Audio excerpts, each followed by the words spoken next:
Olá, sejam muito bem-vindos a mais um episódio do podcast A Infância Explica. E hoje eu tenho a honra de receber aqui Thaís Vilarinho. Ela é escritora, best-seller, ela é influenciadora de maternidade, fala maravilhosamente sobre relação entre pais, mães. E ela é autora do livro Mãe Fora da Caixa, gente. Esse livro foi tão sensacional que ele virou peça de teatro. E hoje está estreando, justamente hoje, no dia que eu estou recebendo ela aqui no estúdio, está estreando nos cinemas no Brasil inteiro com o filme Mãe Fora da Caixa. Então seja muito bem-vinda, querida. É um prazer estar aqui com Uma você, honra, viu? obrigada. Adoro o seu te trabalho, receber. um prazer conversar com você. Prazer é meu, obrigada por ter aceitado o convite. Gente, vocês sabem que antes de eu pensar em trabalhar, né, com educação parental, com neurociência e trauma, quando eu me tornei mãe, Thaís, você foi um dos primeiros perfis da internet que eu comecei a seguir. Ai, que bom saber. Eu me Muito identifiquei bom. profundamente com todo o seu conteúdo, aquela vulnerabilidade materna que muitas vezes a gente sente, Sim, pensa e não tem coragem de falar, e não né? traduz. E você tava vendo o seu puerpério, você tava ali naquele caos dos hormônios, né, do comecinho. É geralmente quando as leitoras chegam. Nesse comecinho, nesse caos, ninguém me entende. Aí alguém manda um texto pra ela, ela fala, não, isso aqui sou eu. Dá até a vontade de minha vida. chorar, que você fala, alguém tá entendendo o que eu tô sentindo. É.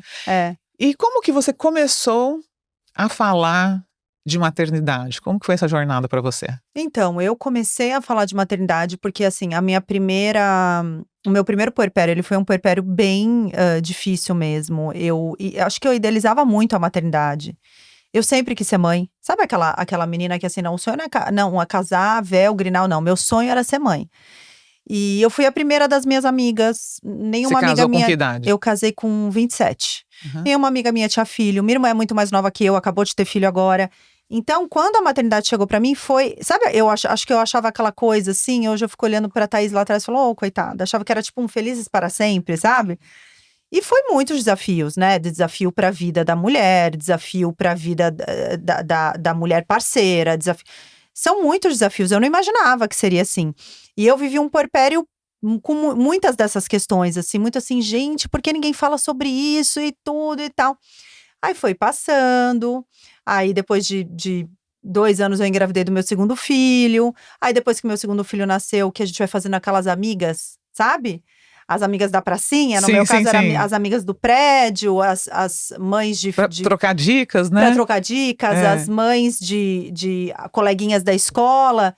Eu fiz 2 amigas muito próximas, que a gente é muito grudada até hoje, e elas falavam a minha língua, sabe? Parecia assim que eu falava, parece que o que eu falava ali no parquinho, algumas mães que desciam, porque a maioria eram as babás, parecia que eu tava falando grego. E parecia que elas entendiam o meu idioma. Foi meio isso, sabe? E eu falava, não. Você se sentia acolhida, né? Acolhida, sai aquele É. lugar da solidão. Do julgamento, do medo do Do julgamento. medo do julgamento, porque você pode ter parceiro participativo, família próxima. Você trocar com uma mãe que tá vivendo ali mais ou menos a mesma fase que a sua, os mesmos perrengues, os mesmos desafios, eu falo que é assim, um oásis, sabe, no meio do deserto. E foi isso, foi essa troca com elas ali, de pensar assim, não sou só eu mesmo, que eu comecei assim, poxa, eu sempre gostei de escrever, eu sou fonoaudióloga de formação, sempre amei escrever. Aí eu comecei, acho que eu vou escrever sobre isso. Acho que eu vou Aí você escrever criou um sobre isso. Instagram Aí pra era o falar blog disso. primeiro, né? É. Na época já tinha Instagram, mas no Instagram você meio que só falava pra pessoa ir pro blog. E aí foi ali que nasceu, 2014. E aí comecei a escrever. No blog eram textos muito longos, ninguém ia ler, porque a gente sabe que as pessoas não, infelizmente, não leem tanto. Eu falei, não, vou começar a escrever uns textinhos mais curtos. Aqui na legenda do Instagram.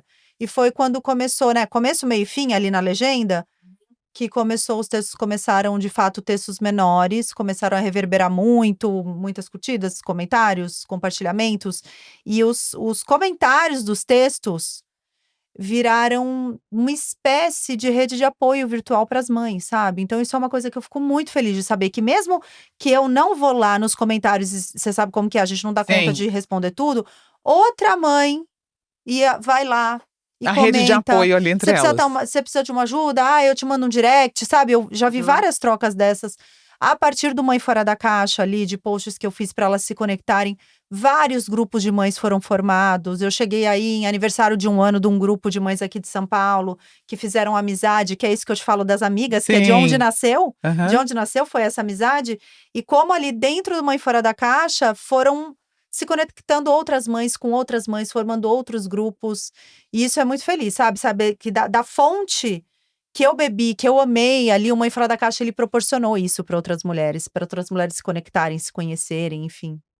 Incrível isso. E é tão importante a gente falar não só do amor da maternidade, mas também a dor que a maternidade pode trazer Sim. para a mulher. Sim. Porque isso que você está falando, esse lugar de pertencimento que a gente sente quando encontra uma outra mulher que nos compreende, eu acho que é uma dor generalizada no sentido da mulher ter medo de ser julgada, de ser vista como alguém que, eu tô reclamando do meu filho, eu não posso falar. Quando fala, né, para outras pessoas, Porque eu lembro de sentir uma solidão muito grande com o Uhum. que eu sentia quando me tornei mãe. E eu não tinha esse lugar.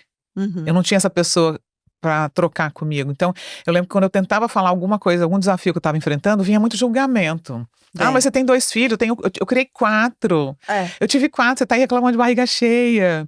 Nossa, mas seus filhos são saudáveis, agradece a Deus. Você tá reclamando? Aí eu pensava, puxa, não era isso. Eu amo os meus filhos. Uhum. Eu agradeço por tudo que eu tenho, não é sobre isso. Eu acho que esse lugar de você poder ser vulnerável, de estar se conhecendo como ter um novo papel que você não tinha antes, não é, Thaís? Porque, é igual você falou, tem o papel da esposa, né? Vários papéis, e o papel de mãe é um papel novo que está nascendo ali. É um papel Como que foi isso para novo. você? Por isso que eu falo muito sobre essa expressão, né, a mãe recém-nascida, porque o bebê, ele tá nascendo, mas aquela mulher, ela está nascendo como mãe também. E ela tá num lugar, né, a gente vê o recém-nascido ali num lugar de muita vulnerabilidade. A mulher, quando ela tá nascendo como mãe, ela também tá num lugar de muita vulnerabilidade. Ela também tá ali meio perdida, meio que tentando se encontrar. E nascem as coisas deliciosas, né, que você tem um bebezinho no braço, aquele cheirinho do cangote, aquela coisinha gostosa, mas nascem as dores, os desafios, né. Então, a gente não se reconhece mais, não sei se você também passou por isso, parece que você fala assim: "Não, onde que eu tô?", você fica meio que num limbo, sabe, você fica com saudade da vida de antes, mas vai passando um tempinho, uns meses ali na maternidade, você fala também: "Eu não Já não me encaixo não mais dá lá. pra eu me né, não dá pra você Exato. voltar num lugar que não existe mais", é. assim. Então tem muitas dores, eu acho que tem muitas questões que elas ficam muito nessa solidão que você falou, acho que elas habitam essa solidão que você falou, e elas ficam muito num lugar inconsciente, num lugar, assim, com medo do julgamento, mas também num lugar que a gente, na correria da vida de mãe de um recém-nascido, que você não tem tempo pra nada, que você, assim, só de dar um passo você já tá cansada, você também não fica muito Não dá tempo de você entender matutando. o que tá acontecendo, E aí acho né? que os textos eles trazem isso. Sim. Cara, é isso que eu tô sentindo. É isso aqui, ó. Dar nome para isso não é Dar fácil, e você nome. conseguiu fazer isso de uma forma brilhante. Aliás, Obrigada. no início, quando eu estava te apresentando aqui, eu não falei, mas o Mãe Fora da Caixa, que é o nome do seu perfil, inclusive no Instagram, Sim, não só virou livro, como virou peça. virou peça. E tá virando filme. Hoje estreia o filme. Gente, olha só que coincidência, a gente gravando esse podcast aqui hoje. No dia que estreia pra todo o Brasil. Quando esse podcast for ao ar, já vai Já estar vai o filme. tá. Então assistam Mãe Fora da Caixa Mãe nos Fora da cinemas no Caixa. Brasil todo, É né? isso, do Brasil todo. Parabéns, que alegria. Obrigada. E quando a gente fala em dor da maternidade, eu acho que é impossível a gente não voltar para nossa infância, não é, Thaís? Com certeza. Quando a gente se torna mãe, a relação com a nossa mãe vem muito à tona. Muito. E eu acho muito. que esse é o maior conflito muitas vezes, porque independente de como foi a relação, Uhum. mas principalmente se foi uma relação com tumultos, né, com caos, com medo, com angústia, Sim. com autoritarismo, rejeição, isso começa a refletir profundamente nessa mãe que está em construção. Com certeza. Porque vem o nosso consciente no sentido de, eu não quero repetir, Algumas coisas, com certeza. não quero repetir aquilo ruim que foi na minha infância com meu filho. Aí começa a entrar aquela cobrança de que eu não posso fazer isso. Mas também vem o lado inconsciente, que é um lado bem automático, que são os padrões que a gente já tem. Sim. E que naturalmente sai no tom de voz, sai na expressão facial, sai na forma com que você quer controlar tudo, sai na forma com que você quer que tudo seja perfeito. Sim. Então eu acho que nesse processo de construir uma mãe, né? Uma mãe recém-nascida, como é que você falou? Mãe recém-nascida. É, uma mãe recém-nascida. Essas são duas sombras Muito. que se chocam. É. Entre a mãe que eu quero ser, a mãe que eu sou, Aham. mas também a história que eu vivi.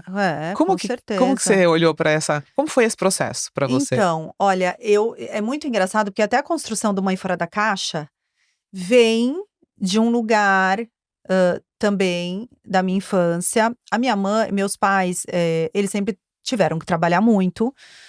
Nunca foi fácil quando eu era pequena. E minha mãe é professora, meu pai engenheiro, meu pai sempre trabalhou em empresa, e minha mãe sempre trabalhou em escola. E eu lembro muito disso da minha infância, de uma carência de querer ter ela mais perto. E assim, eu lembro de muito carinho, de muito afeto, mas eu queria mais, só que ela trabalhava, né? E quando eu me tornei mãe, eu trabalhei até os 9 meses, e aí sabe o que eu falei, Thelma? Não vou mais trabalhar. Não, tipo, vou fazer o quê? Diferente da minha mãe, né? Sim. Então, não vou deixar meu filho sentir a não falta vou. que eu senti. E eu super entendo a minha mãe. Ela tinha ela, primeiro, que era necessário, e segundo, que fazia parte da essência dela. Como que ela também não ia trabalhar e também não ia estar feliz, não ia estar completa, né? Hoje, Hoje, eu, como adulta. como adulta. Mas a criança lá não sabia. entendia isso. E a mãe recém-nascida também queria fazer diferente. Sem olhar para quem? Querendo só não fazer igual para não causar o sofrimento no meu filho, porque eu me sentia carente, então não quero que meu filho se sinta carente. Só que eu esqueci de quem? De mim. De mim. Então, quem que é essa Thaís? Essa Thaís é uma pessoa que gosta de trabalhar, ela é uma, né, que eu Sim. sou uma pessoa ativa, e eu lembro muito, a minha mãe é muito sábia, a minha mãe falou assim pra mim, eu falei, não, eu não vou mais trabalhar, agora eu vou ser mãe, né, vou ficar só com a maternidade e tal, quem sabe mais pra frente, a minha mãe olhou pra mim e falou assim, não feche decisões, você não tá, a gente nunca tá no momento, né, de fechar decisões, mas você tá num momento que você não conhece o que vai acontecer com você. Mas a gente, na nossa prepotência, na nossa arrogância... Já sei tudo. Disse, não, eu não vou mais trabalhar. E aí foi um processo muito custoso pra mim, porque eu falei que eu não ia mais trabalhar, né? Você teve que bancar essa palavra. Bancar essa palavra, Uhum. né? Então, bancar essa palavra pra todo mundo. Não vou mais trabalhar, é isso que eu acho que é importante, né? E aquilo foi, né, tipo, meio que um mar, assim, meio que ficar submersa ali, eu tentando respirar, mas também achando que não podia, né, que eu tinha que ficar ali, submersa ali, e me custou muito, assim, né, saúde mental, essas coisas todas. E aí, com o tempo, eu fui vendo, não. E foi muito louco, porque não foi eu que fui de encontro. Eu vou começar a trabalhar, eu vou abrir um consultório, que eu sou fonoaudióloga, né? Eu vou abrir um consultório. Não foi eu. Eu não tive, eu não consegui ter esta decisão. Foi uma mãe do meu prédio, que a filha precisava de fono, e ela trabalhava muito, e ela não podia levar. E ela falou, Thaís, você não quer atender domicílio? A Luíse? Eu falei, vou atender. Aí comecei a atender a Lulu, e ela era ali da escola do meu bairro, que é a escola dos meus filhos. Aí todo mundo ficou sabendo que eu atendi, a Lulu melhorou, aí todo mundo, não, vou te indicar mais gente e tal. E foi isso que Aí você voltou me levou... a trabalhar como fono. Aí eu voltei a trabalhar como fono, aí eu montei um consultório ali perto da minha casa, e aí voltei a trabalhar. E as crianças já estavam com que idade? Eles estavam com... Que foi mais ou menos nessa época aí, do Mãe Fora da Caixa. O Matheus estava com 4... E o Tomás... o Tomás estava com 4 e o Matheus um pouco mais. Mas então você ficou um tempão com eles na primeiríssima infância. E os primeiros 1000 dias você ficou totalmente dedicada. Total. O que é muito positivo também para quem pode dar esse tempo. É muito positivo, mas eu tinha uma ideia fechada do pra sempre. Entendi. Sabe, o pra sempre, ele é muito... Nunca muito é forte. Pra sempre, ele é muito forte. E aí, acho que aquilo me angustiava, assim, Sim. não pra sempre isso, eu preciso também de mim. Preciso também me reconectar comigo mesma, entender quem eu sou agora. E também, não só comigo mesma, do agora, né? Quem que era essa Thaís antes? O que ela gostava de fazer, né? Pode ter umas coisas que tenham mudado, mas tem umas coisas que a gente carrega. Então, por exemplo, a escolha da minha profissão, que era ser fono e atender criança, era uma coisa que eu amava. E saiu da minha vida e me fez muita falta. E aí, esse retorno todo, pra minha maternidade também foi muito positivo. Porque eu tava inteira também, sabe? Então, eu voltava mais feliz pra casa. E, nossa, foi muito positivo esse retorno. E é engraçado, porque não foi uma coisa não, eu vou voltar. Foi uma mulher mãe que, de alguma maneira, sem saber, ela me deu ali a mão e ela me puxou. E olha que coisa, te ouvindo assim, como você tinha feito esse pacto, né? Que pra você parece que foi muito forte de falar, não, eu não vou trabalhar. Aham. É mais fácil eu voltar, porque alguém me convidou, porque surgiu uma oportunidade, Olha do só. que eu assumir e falar, não, eu preciso disso. Não é? A Thaís profissional é uma parte de mim. Uhum. Não é porque eu me tornei mãe que eu Sim. também não posso ser a profissional, que eu também não posso ser a amiga, que de vez em quando também eu não posso viajar com as minhas amigas, É que eu também não isso. posso ser bonita e atraente pro meu marido. Eu acho que esse é um lugar onde a maioria das mulheres se perdem. E pra mim também foi assim.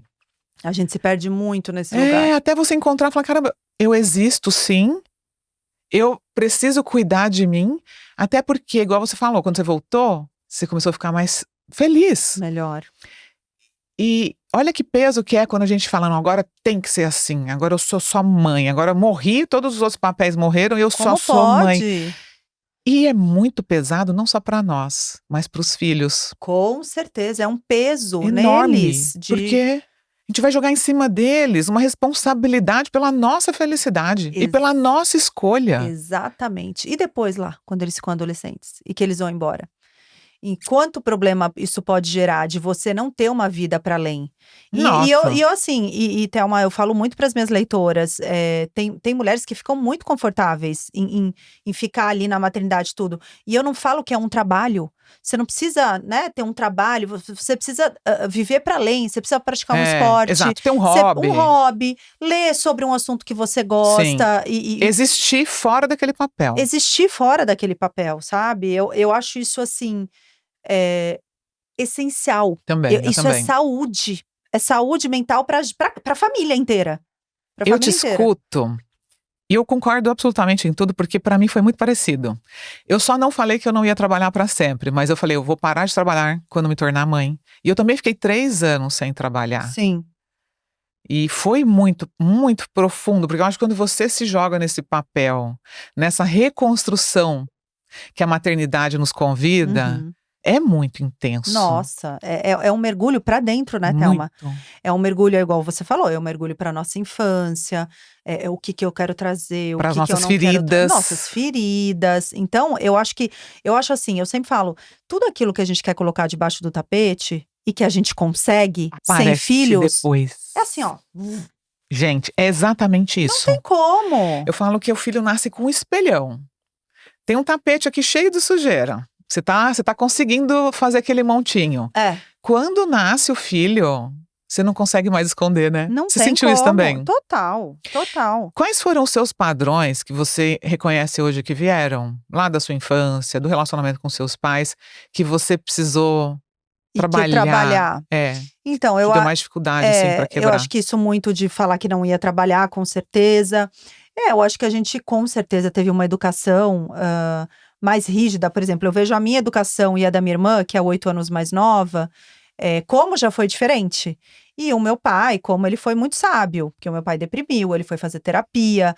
Mas o meu pai era filho de português e o meu avô era muito severo. Muito bravo, muito, sabe? Tem que ser assim, o horário tem que ser esse, super quadradinho. E o meu pai, comigo, ele foi muito assim, sabe? E, tipo assim, tá todo mundo na rua, brincando, aí você só escuta um assobio, Thaís, 10 horas, pode entrar. E eu falava, pai, mas por que não pode ser 10h30? Ou por que não pode ser 10h40? Sabe essa flexibilidade, assim?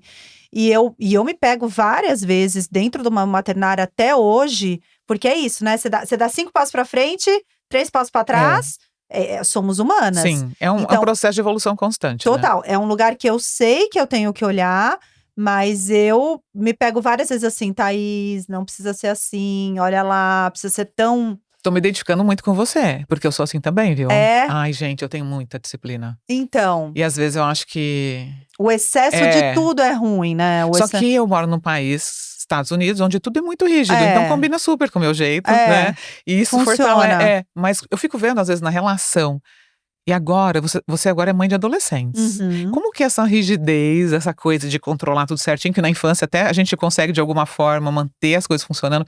Como que foi essa transição desse lugar de disciplina, muitas vezes de controle, né? Que eu vi já você falando muito nos seus posts de se tornar uma mãe de adolescente. Como que tá esse processo dentro de você? E é um lugar assim, né? Quando você torna mãe, você já. De ter um bebê que tem vontades próprias, o jeitinho próprio, não sei o quê, já muda muita coisa. A gente já percebe que a gente não tem o controle de tudo. A adolescência é assim, é um carimbo na sua testa de que Acabou, minha filha. esquece. Né? Então, você, obviamente, você controla várias coisas. Então, um exemplo, né? Tem muitos pais que liberam bebida antes dos 18 anos. Na minha casa sempre foi um não. Não.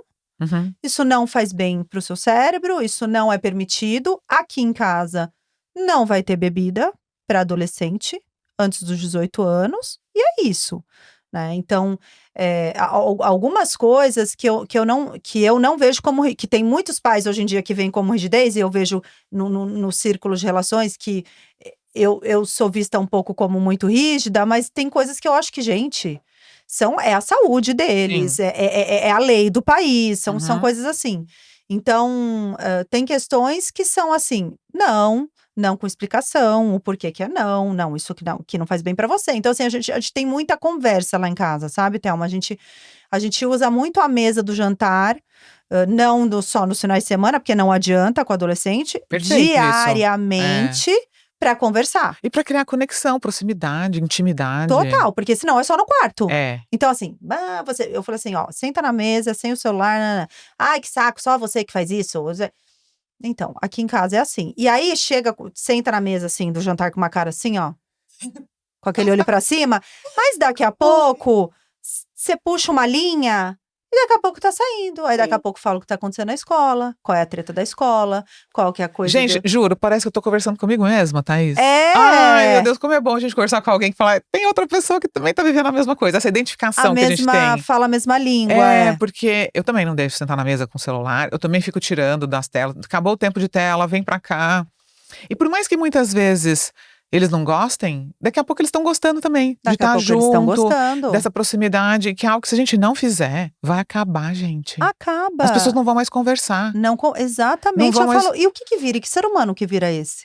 Que você não Uma pessoa que não sabe dialogar, não sabe escrever, não sabe raciocinar, não sabe tomar decisões, porque tá alienado dentro de uma tela. E todas as causas negativas que tem essa coisa, né? Desses vídeos Cognitivo. rápidos, que a gente sabe que é o que eles assistem, né? São os TikToks Sim. da vida e tudo. Então, isso é uma preocupação, hoje em dia, pra mim, muito grande com eles. Pra mim também. De ter esse contato. Vamos fazer alguma coisa, vamos almoçar junto. Não, hoje não posso. Não tem, hoje não posso. Sabe, às vezes final de semana, hoje nós vamos. A gente vira a mãe chata. Vira uma mãe chata, mas é a mãe necessária também, né? É necessária. É chata, é necessária. Então, assim, eu acho que eles têm muito essa vida social que eu acho importantíssimo na adolescência, né? Dessa permissão deles encontrarem os amigos, eles saírem. Isso é muito importante, exatamente para não ficar na tela e porque é importante para eles. Então, isso lá em casa é muito, sim. E muitas vezes assim, mas você não vai lá hoje jogar bola com seus amigos lá, fazer a resenha?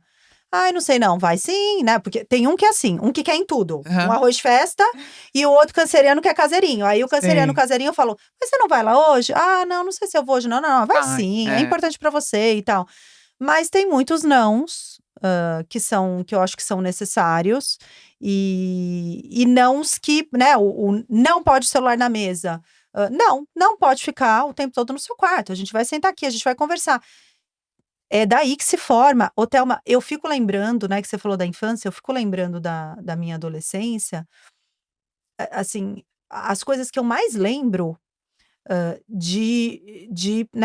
porque tem coisas que ficam na gente, a gente sabe da infância. A gente acha que a gente não lembra, mas o nosso inconsciente lembra. Mas assim, de coisas que eu lembro, essa minha relação na adolescência com os meus pais. O que a gente fazia nessa época? O que a gente conversava nessa época? Né? O que eles me ensinaram nessa época? Vocês tiveram essa relação próxima? Tínhamos muito. Qual eram as ações deles que eu admirava? Que eu levo pro meu caráter até hoje, né? Dá um exemplo de algo que foi forte pra você, que você traz. Cara, meus pais, eles são muito coração, muito de pensar no outro, muito de pensar no próximo. Então, a gente ia pra creche e... Ai, fica até com vontade de chorar. No Natal, eles me levavam pra creche, a gente ia pra 25 de março, comprava os presentes pra levar pras crianças na creche. O Querendo jeito compaixão, né? total, o jeito que meus pais são com as pessoas, a simplicidade, e tratar todo mundo igual. E isso eu vi muito na minha adolescência. Então, como que eu não vou conviver com meu filho? E como que o meu filho não vai me conhecer? O que vai ser desse ser humano? Não, e ensinar sabe? algo que foi de tanto valor na sua própria vida. Muito, muito. Eu acho que assim, eu acho que essas coisas que vão construindo, e tem muita gente que acha, sabe, Thelma, eu acho assim, que a adolescência acabou. Tipo, adolescente, deixa lá, tá no quarto, tudo bem, tá no quarto, é a fase, é a idade. Obrigada. Cara, não é. A adolescência é a fase que você mais constrói, assim, ou que você constrói muito. Muito, muito, muito. E é uma fase também muito de reconstrução, de oportunidade de reconstrução do que foi a primeira infância. De algumas questões difíceis na primeira infância. De você reajustar. Reajustar e construir. Talvez, assim, os pais que trabalharam muito na infância e talvez, né? Talvez tem isso essa tenha dor, acontecido comigo. Na adolescência, é um lugar de até você entender, né? De você refletir. Reparar danos e ver as coisas que você não enxerga na infância, né? Por questão de maturidade, coisas que você não enxerga tanto, assim. E ver essas coisas dos meus pais e ter eles de exemplo e ter tido tão próximo.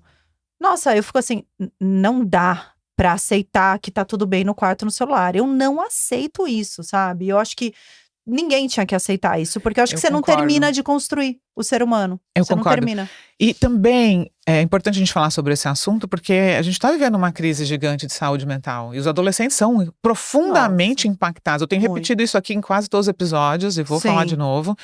Mas a gente nunca teve tanto suicídio de adolescente. Sim. E nós, como pais, temos a obrigação de olhar para esses filhos com a atenção que eles merecem. Nossa, não é simplesmente aceitar o não, porque ele vai falar não mesmo, não, eu não quero. Porque tá viciado, gente. Não, eu não a gente vou. sabe como é o vício, né? Eu quero ficar aqui. Não, a gente tem que arrancar ele dali. Vai sim jogar bola, vamos sim lá no mercado fazer alguma coisa, vamos sim sair para jantar, vem aqui me ajudar, vamos fazer participar da casa. Isso, vamos fazer um jantar. Isso. Gente, todo dia eu trabalho pra caramba. Termino o trabalho, eu largo o celular. Eu só pego no outro dia, não tem desculpa. Porque em algum momento do meu dia, meus filhos têm que ser prioridade. Os seus filhos também precisam ser prioridade na sua vida em algum momento do seu dia. Precisam. Assim como as reuniões de trabalho são prioridade, assim como a sua agenda profissional, o seu filho precisa ser prioridade na sua vida. Então, essa conexão humana, de olho no olho. Eu fico vendo quantas vezes meus filhos chegam, quando eu puxo eles, né? Pode desligar tudo, vem, já acabou. Que eles vêm às vezes com essa virando o olho, igual você falou. Daqui 10 minutos tá todo mundo feliz. Tá todo mundo conversando de tudo. Eu coloco música, eu tô ali na cozinha junto com eles, a gente janta, conversa. E você sabe o que eu fico chocada? Nesses momentos de conexões, igual você falou que a gente joga ali um fio e vai puxando, eu escuto coisas que aconteceram na escola, que um amigo falou, que eu falo, caramba. Aí é a oportunidade de você falar o que você pensa e dele ir refletindo sobre aquilo. E sabe de uma maneira diferente, às vezes. O que eu acho impactante, que eu fico pensando, se eu não tivesse feito isso, eu não ia ouvir isso que meu filho falou, eu não ia ter a chance de orientá-lo, eu não ia ter a chance de resolver esse pepino na cabeça dele. Porque o que criança e adolescente faz? Eles vão guardando tudo pra eles. Já que não tem espaço e eles também vão muito copiando líderes que às vezes não são tão bons. Não são boas referências. Não são boas referências. E aí eles falarem, ajuda a gente, então você tá achando que é isso? Mas você acha que isso que ele fez foi certo? O que você acha dessa atitude? O que você acha disso? E é aí que a gente tá construindo um ser humano. É aí, com certeza. Não é dando bronca, é nesses momentos em que você vira um porto seguro, em que esse filho tá ali sabendo que ele tem alguém para guiá-lo, orientá-lo. Não importa o que aconteça. Não importa. E eu, assim, lógico, né, Thelma, acho que todos temos muitos defeitos. E talvez um grande defeito meu é isso, dessa preocupação e do controle, que eu tento tirar muito e de ficar muito preocupada e muito nervosa. Mas, assim, eu tenho um elo com os dois. Eles, não dá pra falar que eles me contam tudo, mas, assim, a hora que o calo aperta, eles te procuram. Aí chega na hora. Sabe? E aí sabe quando chega em casa, você já vê a cara? Ou você vai buscar na escola, você só vê o jeitinho que vem andando, assim, você fala… E aí, às vezes, não fala naquele momento, mas depois de um tempo, né? Aí como você sabe que aconteceu alguma coisa, não aconteceu nada mesmo e tal. E aí, em algum momento, geralmente lá em casa, e eu falo isso dos adolescentes, Uhum. que a hora dourada da adolescência é depois das 10 da noite. Quando você já tá lá assim, ó. Aí eles começam a Aí falar. você bate um na porta. Mãe, posso te falar uma coisa? E eu sempre falo isso pros pais, eu escrevi até um texto sobre isso. Cara, eu sei que às vezes você tentou o dia inteiro conversar com o adolescente e ele falou não, e você fica meio com, né? Ai, poxa, eu tô lá, tô Sim. tentando. Dá uma raiva, né? Porque somos humanas, né? Sim. Você fala, pô, tô tentando fazer minha parte. E aí, às vezes, é num horário que você já tá lá deitada, e eu falo, não fecha a porta. É verdade. Escuta nesse horário. Eu sei que é o horário que você tá mais cansada, tudo, mas às vezes, biologicamente pra eles, é o horário que eles estão Eles relaxam, melhores. eu acho. Gente, isso que você tá falando. Você sabia que eu vivo isso? É. E eu durmo super cedo, Thaís. Eu dá 9 horas eu quero dormir. Eu sou uma pessoa do dia. Eu acordo 5 horas da manhã, mas também quando dá 9, minha pilha Então, acabou. só que agora você vai ter adolescentes. Meu filho está na pré-adolescência, ele tá com 11 anos. E eu ainda vou lá dar um beijo, ponho pra dormir. Eu Sim, adoro fazer isso. Eu também gosto muito. É o momento que eu vou ali, sabe, conversar um pouco e tal. E eu já percebi isso agora, esse novo padrão dele, que é querer entrar nessa conversa profunda antes de dormir. Eu falo, gente, mas justo agora que eu tô morrendo de sono. Eu tava 2 horas com ele junto, ele vem me querer contar isso agora.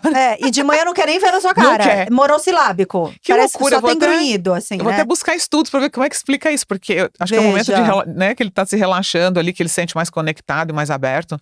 Faz muito sentido. Eu vou te mandar o texto depois. Me manda, Hora porque dourada da adolescência. você também tá vivendo isso? Conta aqui pra gente nos comentários, quem tá assistindo. E eu sempre falo que a hora de dormir é um momento importante de conexão. Sim. Seja com a criança porque ela se sente segura, se sente amada, Sim, aquele acolhida, horário de conforto, né? E o pré-adolescente e o adolescente porque ele tá sentindo ouvido. Tá sentindo ouvido. É a hora que ele consegue falar, porque eles de manhã não falam nada. Eu falo assim, de manhã não fala nada, à tarde melhora um pouquinho, à noite… Acho que ele passou o dia tentando resolver sozinho e não conseguiu. Pode ser. Né? Pode e aí ser. a gente vira aquela amiga da praça. Aquela amiga e fala, puta, ela me entendeu. E eu sempre falo isso, cara, se ele te procura à noite, escuta. Porque se ele tá te procurando, é porque ele tá precisando. E um conselho também é não julgue, né? Não. Porque às vezes a mãe escuta e já começa. Sermão. Escuta Da próxima ele não conta mais. Exato, escuta tudo. Dá uma destrinchada, né? Porque às vezes você escuta, às vezes são coisas, principalmente na adolescência, são coisas que você fala, meu Deus do céu, o que esse menino fez? Né? Tipo, né, eles erram. Tipo, então assim, fez muito errado. Não, calma. Vamos destrinchar aqui. Qual que é a melhor forma de eu falar sobre isso com ele? De eu conversar com ele disso? Porque é isso, se é tudo, né? Falou, tomou. Sabe o que entra aqui que é importante? O que a gente chama de corregulação emocional. O que é isso? Normalmente quando a gente escuta algo que a gente não esperava, principalmente se foge daquilo que a gente considera que é o correto, né? Mas pensa que aquele ser humano está em construção. Ele vai errar. Mas ele vai também ter oportunidade de corrigir, de reparar os danos e aprender com aquele erro. Tudo vai depender também de como que a gente vai conduzir isso. Sim. Mas se nós como pais escutamos aquilo e já vamos criticar, já vamos julgar e já vai deixar aquela emoção ruim tomar conta, a gente fica desregulado. O que é isso? Desregulação emocional é eu agir no impulso. Na hora de uma emoção como a raiva, por exemplo. Sim. E quando a gente age com a raiva na hora de um impulso, qual que é a tendência natural da pessoa que está nos ouvindo ali? Se afastar? Sim. E isso não é só com os nossos filhos, né? Então essa capacidade de sentir a raiva, falar, meu Deus, esse menino fez uma puta de uma cagada e agora? Entender que o que é mais importante agora é eu botar essa raiva pra fora, ou é eu me aproximar dele, manter o vínculo, a conexão e ter a oportunidade de redirecionar esse comportamento. Exatamente, porque a raiva, você falar na hora, é muito sobre você, né? Muito. É o seu ego, a necessidade de controle. De não querer ser uma mãe ruim, mas não, peraí, não. A sua maternidade não é importante naquele momento. O importante naquele momento é você orientar aquele adolescente para ele melhorar, para ele refletir, para ele repensar. Mas tem outro problema também. Se a gente deixa a raiva tomar conta, a nossa razão é desligada. Verdade. E aí você vai agir por impulso, você vai agir em velhos padrões, você não vai conseguir focar em solução. Por isso que essa capacidade de autorregulação, que eu falo que nós como pais, a gente tem que se reeducar para melhor educar, é muito, muito importante, né, É. Thaís? Como que é isso pra você? Eu acho que melhorou muito pra mim essa tranquilidade, assim, principalmente depois dos 40, eu acho que a gente amadurece, né? Muito. E a gente percebe coisas que funcionam e coisas que não funcionam, na verdade, para cada filho, porque às vezes para um não funciona uma coisa, né, e que o outro Verdade. funciona muito. Então eu acho que essa questão um pouco da raiva do momento, do estresse, dessa sensação de parece que tiraram o nosso tapete quando acontece alguma coisa que a gente não consegue resolver. Eu acho que isso com a maturidade a gente vai melhorando, porque a gente pensa assim, várias coisas eu não soube resolver e as coisas foram se acertando. Né? E eu tô aqui já. O mundo não vai acabar. Não vai acabar. Eu tenho É. 18, eu tenho 15, eu tô aqui já. Então, assim, várias coisas, como é importante várias coisas a gente dormir em cima daquele problema, e pensar, e esperar um refletir, pouco. e não agir na hora, Sim. num impulso, É. sabe? Eu tenho muito com eles também uma coisa de escrever pra eles. Então, de esperar aquilo, e eu acho que é isso também, viu? Ter uma comunicação com eles. Eu percebo com os meus 2 adolescentes que, ao invés de ficar falando ali, no escrito, acho que entra Você mais pra escreve uma eles. carta? Eu escrevo, às vezes, alguma coisa no WhatsApp mesmo pra Uhum. eles. Olha, sobre o que aconteceu ontem, eu penso assim, assim. Eu acho que seria importante você pensar nisso, nisso, nisso, refletir. E escrevo pra eles. E aí eles sempre escrevem: mãe, te amo, obrigado, mãe. Ai, que coisa Então é linda. uma coisa que eu acho que. E eu vejo, né, aí na sequência, em atitudes depois, as coisas se transformando. Então, eu acho que é importante também a gente pensar para os nossos filhos qual que é a maior comunicação com ele, melhor comunicação. É o falar? Funciona mais no falar? Funciona mais no escrever? Como que funciona melhor para o seu filho? É porque cada um tem um Nossa, jeito diferente. Tem gente que é muito. mais aí também perceber os filhos.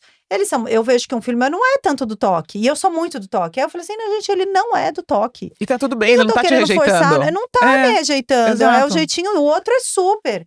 E eu acho que isso ajuda muito a gente entender que cada um é de um jeito e que para cada um a gente vai, né, vai moldando de um jeito diferente o nosso maternário, o nosso ser, para eles poderem, pra gente poder, né, tirar o melhor deles, para eles poderem crescer da melhor forma possível. Sim, não, maravilhoso. Você pegou num ponto importante que eu vou trazer aqui, que é sobre essa individualidade, né? Como cada um é, como cada pessoa é. E o que eu muito escuto, assim, dos pais é: ai, mas eu tenho 3 filhos que foi tudo criado igual, por que que ele é assim? Gente, não existe isso de criar ninguém é Primeiro igual que a você não vai criar ninguém. igual, que você tá numa outra fase. É isso, eu sempre falo, o pai que você teve não é o mesmo que a sua irmã teve, não é o mesmo que o seu irmão teve, porque são momentos diferentes da São. vida. A forma com que aquela criança interpreta tudo que está vivendo, seja na escola, seja em casa, também está muito ligado à experiência dela. Vai ter criança, por exemplo, que tem mais sensibilidade, seja na audição, seja no olfato, na visão. Tem crianças que são mais sensíveis, o ambiente impacta ela de um outro jeito. Com certeza. Vai ter um que tem uma personalidade que é mais calma, o outro né, uma criança já mais acelerada.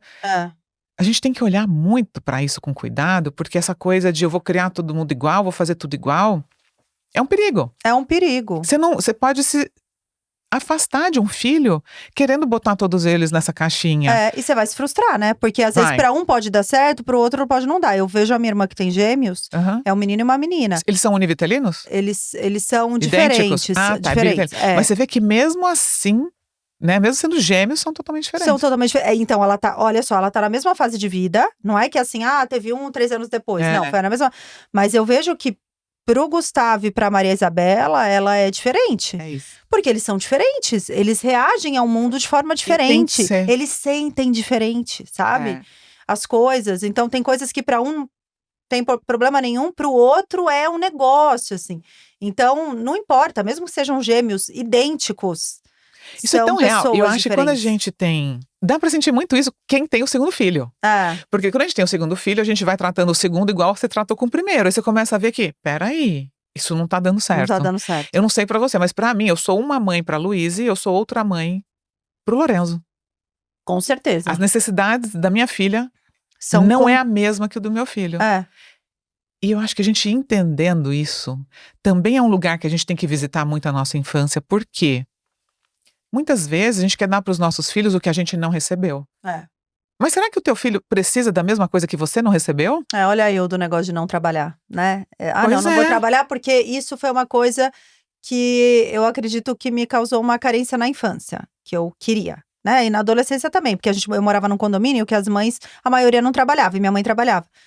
Quem disse que isso pro meu filho? E é muito louco, porque o Matheus, agora que a gente lançou o trailer do filme há pouco tempo, acho que um mês atrás, é, lógico que eu me culpo por isso, né? Porque era o ideal na minha cabeça era eu não trabalhar. E eu trabalho hoje enfim, estou trabalhando, e além de fonoaudióloga, eu sou escritora, então, e a minha carreira foi indo para esse lugar da escrita e da maternidade e tal. E aí, a hora que eu fui postar, eu falei, ai, filho, eu queria que você. O Tomás não tava. Ai, eu queria que você estivesse aqui comigo. A hora que eu vou postar, eu vou tá, mãe, eu vou ficar aqui do seu lado e tal. Daí eu postei. Daí ele escreveu uma mensagem pra mim na legenda.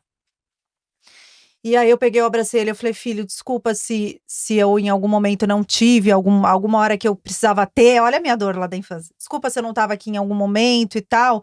Ele, mãe, para, você é incrível, eu te admiro muito e tudo. E escreveu, aí até as leitoras foram escrevendo, comentando coisa, né? o comentário dele. Isso é vencer na vida pra uma mãe, não é, Não Thaís? é, Fala a verdade. e você vê, e ele não, assim, pra ele tá tudo bem, pra mim não tava, ok? Mas pra ele tá tudo bem. Então a gente ficar Exato. querendo trazer Muito. e encaixar ali numa pessoa que é totalmente diferente de você, aquilo, achar que aquilo é bom pra aquela pessoa, sabe? Que é isso que eu acho, a gente vai aprendendo o que é bom pra aquele filho nessa construção. Se relacionando com ele. Entendendo. Então, por exemplo, uma coisinha besta, quando nasce, né? Que tem essa coisa, põe no sling, põe no carrinho. Às vezes você fala, eu vou usar sling, eu acho sling, mas você bota a criança no sling, a criança berra. E é isso, é aquela criança. E isso vai, né, em todas as fases.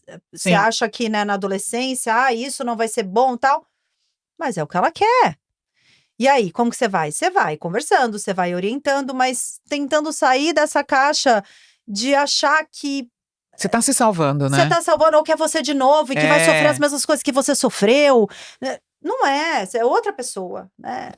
Olha, eu acho que esse lugar, nesse ponto que a gente chegou aqui, é uma reflexão muito importante e muito profunda, né, Thaís? Muito. Porque chegar nesse lugar de entender que o seu filho não é você. Parece tão simples, né? Mas tipo, às vezes você olha pra sua filha e fala. Você tem 2 filhos, 2 meninos, né? 2 meninos. Você olha e se identifica, né? E fala, você vê aquela sua criança com todas aquelas faltas. Sim. Eu vou dar pro meu filho tudo que eu não recebi. Na verdade, você tem que dar o que o seu filho precisa. É isso. Não é o que você não recebeu. É isso. E essa é uma jornada muito longa. Muito longa. E muito profunda de revisitar a si mesmo. Quem sou eu? Qual é o meu lugar de mãe? Até onde eu vou? Porque, né, aquela história, nossos filhos vieram de nós, mas eles não nos pertencem. Não. A gente tá criando esse ser pra altos voos, pra um dia sair pela porta da frente e ter a vida dele. Sim. Então, eu acho que a vida é boa porque ela nos prepara durante toda a infância e toda a adolescência pra esse momento. Pra esse momento. E a gente tem sim que lembrar que esse filho um dia tá indo pro mundo. E é o nosso papel prepará-los, porque eles não vão acordar um dia e falar, agora eu tô pronto pra ir. Não. É uma construção de anos.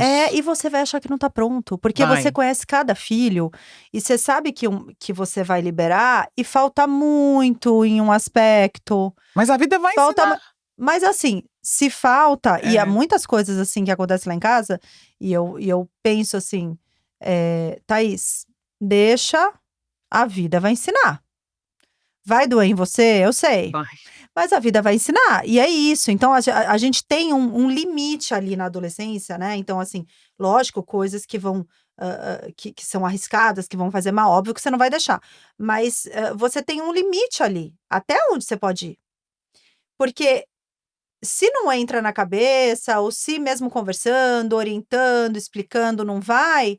A vida vai ensinar. Se não vai pelo amor, vai pela dor. E é isso. E quantas coisas a gente aprendeu pela dor, não é? Muito. Quantas coisas, assim, eu lembro dos meus pais falarem e eu vai e faz diferente e tal. E você fala, putz, minha mãe avisou. Falou, Isso vai acontecer não com eles, com a gente. Vai acontecer, com certeza. Mas você vê, a infância é tão importante nesse processo, porque eu acho que esses valores, a formação desse indivíduo, é muito forte. Esse período de convivência com pai e mãe molda muito quem somos. Tanto é que você tá falando, trazendo valores aí da sua família, que você vê até hoje tá aí dentro de você. Sim. E tudo que é de bom e também de ruim, a gente vai trazendo para nossa história. Então, é importante sim que a gente dedique tempo. É importante sim que na infância sejamos bons exemplos, né, Thaís? Nossa, com certeza, com certeza. Acho que quanto antes a gente aprende, se tem um conselho, eu sempre falo, né, pra minha irmã eu falei isso. Se eu posso te dar um conselho, faça terapia, porque você vai tirar ali de dentro de você as questões, porque eu acho que a gente na terapia é isso, né? A terapia, ela é a cura através da fala. Então, quantas vezes eu tô ali na terapia e eu falo alguma coisa e a minha terapeuta só olha pra mim, tipo, é isso. E você que encontrou a resposta, né? E a gente fazendo isso, a gente conseguindo encontrar esse momento pra fazer, desde que eles são pequenos, cara, a gente corta tanto caminho, né? A gente Muito. deixa tanto de dar com a cabeça na parede. Então, acho que a informação, né? A gente tem informação de qualidade, obviamente, pesquisar profissionais de qualidade, fazer uma terapia. Então, eu falo para os meninos também, eu falo, os dois fazem terapia, eu falo, vocês fazem porque eles querem, né? Vocês querem fazer, eu acho que é importante e tal, não sei o quê. E acho que isso, quanto antes a gente vai se conhecendo, porque às vezes é isso, na correria do dia a dia, ficam as coisas no inconsciente e você não entende por que você tá Não agindo entende. daquela forma. Você não consegue. Você precisa de alguém para te mostrar. E exatamente, mas às vezes ali falando, isso você Cai a traz ficha, pro né? consciente e você fala, uma ficha que muda tudo. É aquela história, né? Cuide de suas feridas para não sangrar em cima de Pra quem não tem sangrar, nada a ver com para não elas. cortar os outros com seus cacos, né? E quando você falou, né, trazer do inconsciente para o consciente, também me lembra aquela frase famosa do Carl Jung que fala: enquanto você não tornar o inconsciente consciente, ele vai dominar a sua vida e você vai chamá-lo de destino. É isso. Gente, que poderoso que é, que poderosa que é essa fala, né? Linda. Tornar o inconsciente consciente. Quer algo mais poderoso do que a maternidade para fazer isso com a gente? Não é? Nossa, a maternidade fez muito isso comigo. Por isso que o meu Muito. primeiro livro aqui, ó, para quem não conhece, se chama Pais que Evoluem. Você pode aprender a fazer diferente. Porque é uma evolução, né? É uma evolução Constante. total, é uma transformação. Eu acho que a maternidade, ela é isso, né? Porque quando é só pra gente, aquilo, você vai colocando debaixo do tapete, você vai fingindo que tá tudo bem, que você dá conta de tudo, que você faz tudo milimetricamente perfeito, você tem lá a sua agendinha com tudo check, check, check, check. Aí vem a maternidade e tira tudo isso. E é ali, nessa coisa que vem super à tona, que é uma oportunidade. E que você pode pegar e falar, não, vou pegar, vou transformar, porque aí você, ao mesmo tempo que você se transforma e que você cresce, você muda a vida dos seus filhos também. Ai, é Porque isso. Quebrando ciclos. você né? quebra. Se você, não, vou me conhecer, vou olhar pra dentro, vou ver o que eu acho importante, o que eu não acho. E aí cresce a família toda. Agora, se você fica ali empurrando pra debaixo do tapete, sabe, pegando o pé e empurrando, Não tem evolução, não tem evolução. aprendizado e tem muita dor. Exato, tem muita dor. E aí eu acho que chega na adolescência, você fala assim, deixa lá mesmo no quarto. Tal. É mais cômodo, É mais Thelma. fácil, né? É mais fácil, entendeu? Não dá trabalho e tudo, e você vai repetindo tudo igual, porque dá muito trabalho você revisitar e você mudar. Não dá um trabalho? Nossa. Gente, o que é mais fácil? Você ir lá gritar, dar um tapa, falar, fica quieto aí, faz o que eu tô mandando? Ou você fala, caramba, peraí, deixa eu olhar pra dentro, ver o que eu tô sentindo, o que essa criança, esse adolescente tá tentando me dizer. O que eu posso fazer Vamos sentar aqui pra entender. Você vai ter que dedicar tempo, você vai ter que se autorregular emocionalmente para poder co-regular com ele, funcionar como um cérebro maduro para aquele ser que está em desenvolvimento. Sim. Então, sair do modo automático, gente, precisa ser primeiro uma decisão e depois a ação. Consciente.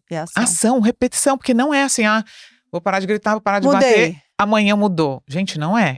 E quem pensa que é assim vai se frustrar muito, né, Thaís? Porque aí, o que acontece? Volta na primeira, no primeiro grito, fala, isso não dá certo. Não é pra mim, isso não funciona. Não, só que não é assim. Você vai e volta, é aquilo. Você dá 5 passos pra frente, 3 passos pra trás, aí você dá mais um pra frente, aí você volta um. Mas é tão lindo. E você vai indo pra frente, né? Você só precisa indo pra frente. E é muito lindo quando você pode reconhecer. Hoje, eu fui melhor do que ontem. Hoje eu venci algo que eu não conseguia antes fazer dessa forma. E eu acho que nesse acolhimento que a gente vai se dando, nessa validação e nesse abraço que muitas vezes a gente não recebeu lá atrás, é um aprendizado tão bonito de humanidade, porque com essa régua baixa, não, com esse chicote baixo, quando eu paro de me chicotear, eu também paro de querer chicotear o filho, Sim, né? sim. E eu começo a me olhar como um ser humano que erra, que é falha, que sai daquele pedestal de perfeição, que acha que sabe tudo. E a gente se coloca também, não só no lugar de quem está orientando e guiando, mas também no lugar de aprendiz. Porque eu não sei você, mas eu aprendo muito. Nossa, a gente aprende demais. Meus filhos, todo dia, às vezes eu falo alguma coisa, eles respondem de uma outra visão. Eu falo, fico até muda. Falo, como eu não pensei nisso antes? Não falo, filho, obrigada, é verdade, eu não tinha visto isso aí. Então, essa oportunidade de aprendizado, ela é uma coisa magnífica, né? Você sente isso com os seus? Eu sinto muito, é maravilhoso, né? Do mesmo jeito que a gente aprende com os nossos erros e vai indo pra frente, a gente aprende com visões diferentes deles e a gente na adolescência sente cada vez mais forte isso. A gente sente muito na infância, né? Várias falas bonitinhas, você fala, ai, nossa, na infância, né? Que você escuta umas coisas dele, você fala, nossa, ele tem razão. Ou, ai, que fofo, que querido e tudo, né? Porque eles são tão doces. Sim. E na adolescência você também aprende muito essa visão do adolescente, as músicas, né? Que às vezes você fala, ai, que saco essas músicas hoje. Não, mãe, mas escuta essa aqui, olha, essa aqui tá querendo dizer isso, isso, isso. Você gosta? Eu falo, eu não gosto muito da voz e tal, mas realmente, você tá falando da letra, faz um sentido. Então a gente vai, e é muito bom essa escuta, porque o adolescente, ele precisa muito… porque se a gente ficar falando, só desvalidando, você imagina uma pessoa que fica só desvalidando? Você desencoraja esse ser, né? A falar com você. E a nossa voz vira muito verdade na cabeça deles. Tem muito valor, né? Aquilo vira, e então… aí ele fala assim, putz, eu só gosto de música chata. Eu só falo coisa chata. Eu sou um chato, então, né? Isso. Eu sou um chato. Eu não sei, mas quando a gente tá falando dessa coisa de aprender com os filhos, essa era uma dor da minha infância. Que eu lembro que às vezes eu queria falar pra minha mãe algo que eu tava sentindo, ou discordar um pouco do que ela tava falando. E não tinha muito escuta. Não tinha espaço. Eu não tinha. Qualquer discordância já vinha uma chulapada. E quando eu vejo, e dou abertura para meus filhos me falarem algo que eu tô aprendendo e crescendo, eu sinto um alívio, porque é uma cura daquilo, né? É isso, eu falo… Você tá curando lá, né? Eu falo, que bom poder hoje ouvir, sem agredi-lo, sem falar, não, você não tem que querer, eu que mando. E não é pra culpar pai e mãe, né? Não é pra culpar. Nunca é, gente, mas é pra você poder ser um pouco… E ajustando aquilo que pode ser melhor, com o conhecimento que você tem hoje, que seus pais não tiveram a oportunidade de ter. Exatamente. Nossos pais, eles têm orgulho disso, né? Da gente ir ajustando isso. Porque essa linha familiar, você tá melhorando. É verdade. E minha mãe já faleceu, mas a gente teve muitas conversas assim, depois que ela faleceu. E com meu pai também, eu falo, nossa, que presente que é a gente poder ir ajustando a rota e se perdoando. Sim. E aceitando que aquilo é a sua história e ela te trouxe até aqui, mas que, puxa vida, agora vamos também tentar ser um ser humano melhor para nós e para aqueles que virão. Sim. Ai, maravilhoso. E eu queria que você falasse mais sobre a tua peça. Conta pra gente aqui, a gente tá quase chegando ao final. Então, a peça Mãe Fora da Caixa agora não tá em cartaz, acho que provavelmente ano que vem vai voltar. É a peça inspirada no meu primeiro livro, no livro Mãe Fora da Caixa. E sempre que volta a gente anuncia em todos os canais. Agora tá saindo o filme, não vai ter mais a peça no teatro. A peça agora teve uma temporada, esse ano já acabou. Tá. E aí agora tá nos cinemas, dia 27 vai estar o filme nos cinemas, depois deve ir pra algum streaming, com certeza. E é um filme que fala muito desse começo, né? Então ele é um filme que fala muito desse puerpério, desse desafio, dessa mãe recém-nascida e como que são os sentimentos dela, tudo que ela tá vivendo ali, né? Os desafios. E é um filme muito lindo e muito emocionante. Acho que traz muito também esse lugar que a peça não tem como, porque a peça é um monólogo, é só ela é uma personagem, só ela. Então traz muito esses agregados, né? Então tem a personagem que é a mãe da mãe, o pai do pai, o porteiro, então toda essa rede que a gente precisa, né? Que no começo a gente quer falar que a gente não precisa, que a gente dá conta de tudo, mas essa rede que é tão bonita e tão importante na criação dos nossos filhos, né? A gente abraçar as pessoas com umas qualidades e com os defeitos também que elas têm, que fazem parte ali da nossa rede, para ajudar a gente a a construir aí Que legal, os Thaís. nossos filhos. E as pessoas que estão te ouvindo aqui, como que elas podem conhecer mais o seu trabalho? Você também é escritora, tem Sou, vários livros. Tenho vários livros, tenho o Mãe Recém-Nascida, que é específico para gravidez e puerpério, o Mãe Fora da Caixa, que é esse que virou peça e virou filme, e o Imagina na Adolescência, que o ano que vem Esse eu já vou ler. vai virar uma peça de teatro, Uhum. que é mais voltado para as mães de adolescentes, para as questões da adolescência. E O Mar de Mães, que é um livro que eu trouxe aqui para você também, que é uma história muito linda, que a gente já tem um curta-metragem. São atrizes maravilhosas e que vai virar um longa-metragem em breve. Não, e que tudo de bom você dá voz para a maternidade, né? Para essa parte tão importante da vida da mulher. Sim. E que agora, puxa, o Brasil inteiro aí, né? Vendo através de filmes, peças, livros. Parabéns, querida. Um prazer enorme. Obrigada. Mas antes da gente terminar, vamos aqui pro nosso ritual do final do podcast. Conta para mim. Quais são. Você tem alguma memória positiva da sua infância pra gente colocar aqui Nossa, eu tenho muitas. no baú da infância? Tem alguma específica que você fala, nossa, Thelma, essa memória me acompanhou ao longo da vida, me acompanha e conta pra gente. Tem o. Pode falar? Pode, fala sim. Só anota aí porque a gente coloca aqui dentro, né? Pra guardar, mas conta pra nós. Tem essa coisa do final de semana que eu lembro muito. Sabe esse final de semana em casa, com todo mundo em casa, com a mãe cozinhando, aquele cheiro delicioso da cozinha, o pai consertando alguma coisa no quintal, sabe? Essa coisa assim gostosa da vida de estar junto. Sim. Aí um chama lá na cozinha, outro tá lá no fundo no quintal e sabe? E eu tenho muito essa memória dessa minha casa, que a gente morou muitos anos, e que foi muito especial. Tenho várias memórias. Tenho memórias da minha avó, memórias maravilhosas da minha avó, que sempre foi muito presente comigo. E eu tenho uma memória que eu falei há pouco tempo sobre isso, e que ela é muito especial para mim. Eu acho que ela é muito... para mães que às vezes vivem isso com os filhos e que tem muitas mães que não sabem lidar e que é uma questão muito difícil, que uma vez eu sofri um abuso e minha avó e minha mãe me escutaram na hora, me validaram na hora. Nossa, que maravilhoso. Que era um cara que ele trabalhava na casa de repouso que a minha bisavó tava, que ele... mexeu comigo, mexeu nas minhas partes íntimas. E eu lembro que eu coloquei o pé fora da casa de repouso.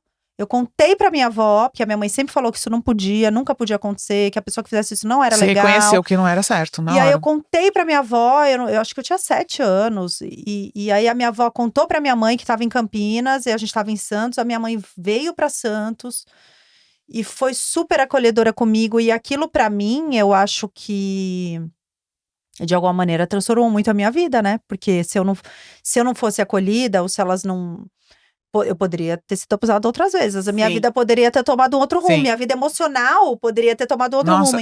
Então tem muita gente que fala, nossa, sinto muito que você foi abusada. E eu não sinto isso, porque... Eu não sinto o abuso, eu sinto muito mais o acolhimento que eu tive, a escuta, e o carinho, e o cuidado, e o abraço, e o, sabe? Nossa, isso é tão real que você tá falando. Inclusive, a Sheili, que é uma especialista em prevenção de abuso sexual. Maravilhosa, eu amo ela. Eu gravei com ela essa semana e a gente tava falando sobre isso. Como que uma criança, quando ela é acolhida, quando o adulto acredita nela, quando ela vê que tem alguém cuidando dela, como que esse episódio, que é sim um episódio traumático, ele pode perder aquela intensidade na vida, né? Aquela dor que poderia ser arrastada por uma vida inteira em silêncio, causar muitos danos, ele acaba perdendo aquela força porque é igual você. Você reconheceu como o impacto daquele apoio, daquela validação, de se sentir cuidada, abraçada. 100 mil vezes maior do que o trauma, né? Então, acho que assim, até esse apoio todo, arrisco a dizer, a gente não sabe, né, nas profundezas, mas que não é um trauma. Porque não virou um trauma, poderia ter sido, e não virou, porque virou um assim... Nossa, minha mãe... Olha o que a minha mãe tá fazendo por mim. Ela tá cuidando de mim, me protegendo. Exatamente, eu não tô sozinha nesse mundo. Ai, gratidão, amei. Ai, foi muito bom. Obrigada. Obrigada a você, Thelma. Parabéns pelos seus livros maravilhosos. Quero lê-los. Eu também vou ler os seus. Combinado. Gente, é o que eu sempre falo, o que acontece na infância não fica na infância. E aqui a gente vai terminando mais um episódio do podcast A Infância Explica. E se você assistiu até aqui, deixe seu like, deixe seu comentário, compartilhe com outra pessoa que vai gostar desse conteúdo e até o próximo episódio.